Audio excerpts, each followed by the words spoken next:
गणपति बप्पा मोरया, मंगल मूर्ति मोरया। आजकल हर तरफ सिर्फ इसी जयकारे का उद्घोष सुनाई दे रहा है, और हो भी क्यों ना। आखिर बप्पा घर पर जो पधारे हुए हैं, हर तरफ मोदक की खुशबू और नगारे की आवाज से मानो भारत में त्योहारों के मौसम ने आहट दे दी है। और इसी के साथ हम भी तैयार हैं आप तक गणेश चतुर्थी से जुड़ी सीरीज और कुछ रोचक कहानियों के साथ, जिसे सुनकर आपको भी लगेगा कि ये पहले क्यों नहीं सुनी। नमस्कार, आप गणेश चतुर्थी से जुड़ी एक खास कवरेज सुन रहे हैं हमारे YouTube चैनल रफ्तार पर। आगे बढ़ने से पहले अभी सब्सक्राइब कीजिए हमारे चैनल को और इस फेस्टिवल सीजन में सुनिए एक से एक बढ़कर किस्से और दिलचस्प टॉपिक पर हमारी खास कवरेज। पवित्र हिंदू त्योहारों में से एक गणेश चतुर्थी भगवान श्री गणेश के जन्म का दिन है। भगवान गणेश जो बुद्धि और समृद्धि के देवता हैं। लेकिन क्या आपको पता है कि इसकी शुरुआत कब और कैसे हुई, और आज ये इतना जोर शोर से कहां-कहां मनाया जाता है? अगर आपका जवाब ना है तो आज हम आपको इस कहानी से परिचित कराएंगे और बताएंगे इससे जुड़ी सभी डिटेल्स।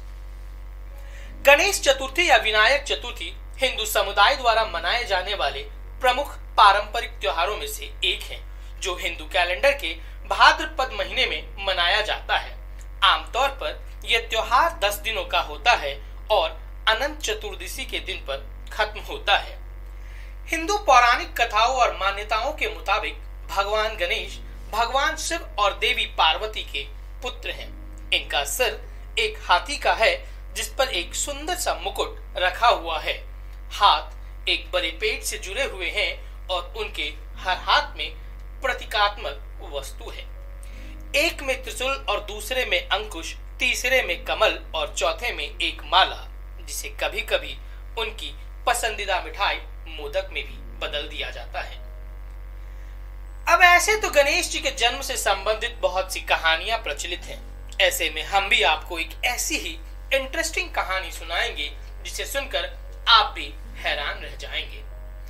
ऐसा माना जाता है कि एक बार जब देवी पार्वती स्नान कर रही थीं, तो उन्होंने कुछ गंध और बाम से एक मानव की आकृति बनाई थी।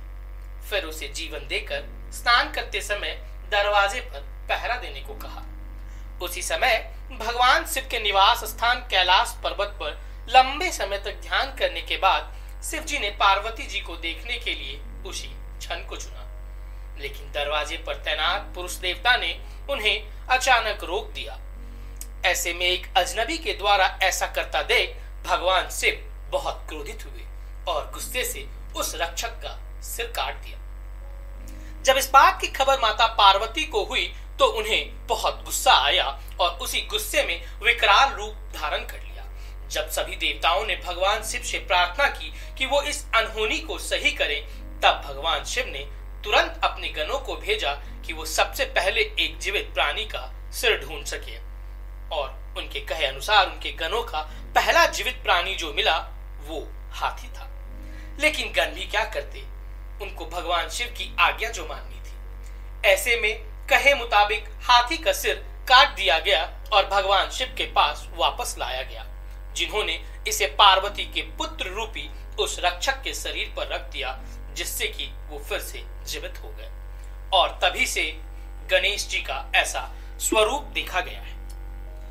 हाथी के सिर वाले इन देवता का नाम गणेश या गणपति रखा गया, जिसका शाब्दिक अर्थ है गणों का प्रमुख या शिव के सेवक। इतिहासकारों के मुताबिक सबसे पहले गणेश चतुर्थी उत्सव का पता सातवाहन, राष्ट्रकूट और चालुक्य जैसे राजवंशों के शासनकाल के समय से जुड़ा हुआ बताया जाता है। कुछ ऐतिहासिक अभिलेखों से यह भी पता चलता है कि संस्कृति और राष्ट्रवाद को बढ़ावा देने के लिए महान मराठा शासक छत्रपति शिवाजी महाराज द्वारा महाराष्ट्र में गणेश चतुर्थी उत्सव की शुरुआत की गई थी, और तब से आज तक ये परंपरा बनी हुई है। फिलहाल अब तो आलम यह है कि गणेश चतुर्थी पूरे महाराष्ट्र के साथ साथ दूसरे बहुत से राज्यों में भी बड़े सामुदायिक उत्साह और भागीदारी के साथ मनाई जाती है। ये त्योहार इतना फेमस हो चुका है कि इसकी तैयारी महीनों पहले शुरू हो जाती है। स्थापना पूजा से पहले ही साफ सफाई और सजावट शुरू हो जाती है। सड़क के किनारे मंडप या पंडाल लगने शुरू हो जाते हैं। सिर्फ इतना ही नहीं, मूर्तियां बनाने वाले कारीगर हर साल कुछ नया करने की भी लगातार कोशिश करते रहते हैं। ऐसा भी देखा गया है कि गणपति के प्रवास या स्थापना के बाद मूर्ति रखने की अवधि हर जगह अलग अलग होती है।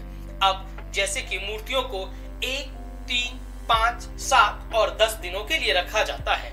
इसके बाद समुद्र या नदी में इसको विसर्जित करने के लिए मूर्ति को सजी हुई झांकियों पर ले जाया जाता है।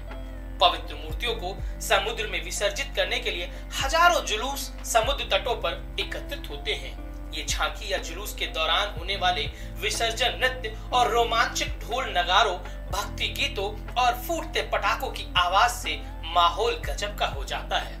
फिर गणेश महाराज की जय के ऊंचे उद्घोष के बीच मूर्ति का विसर्जन किया जाता है। साथ ही ऐसा कहा जाता है कि गणपति बप्पा मोरिया पुढच्या वर्ष लवकर या, यानी जय भगवान गणेश, अगले साल जल्द ही फिर से आना। इसी के साथ हमें दीजिए इजाजत। हम फिर हाजिर होंगे जल्द ही एक नए टॉपिक और गणेश चतुर्थी से जुड़ी ऐसी ही एक कहानी लेकर। तब तक आप भी मीठे मीठे स्वादिष्ट मोदक खाते रहिए और बोलिए गणपति बप्पा मोरिया। आप सुन रहे थे ये खास पेशकश हमारे YouTube चैनल रफ्तार पर। ऐसी और भी इंटरेस्टिंग टॉपिक्स और गणेश चतुर्थी पर हमारी खास पेशकश को सुनने के लिए अभी सब्सक्राइब कीजिए हमारा चैनल और जुड़े रहे हमारे साथ।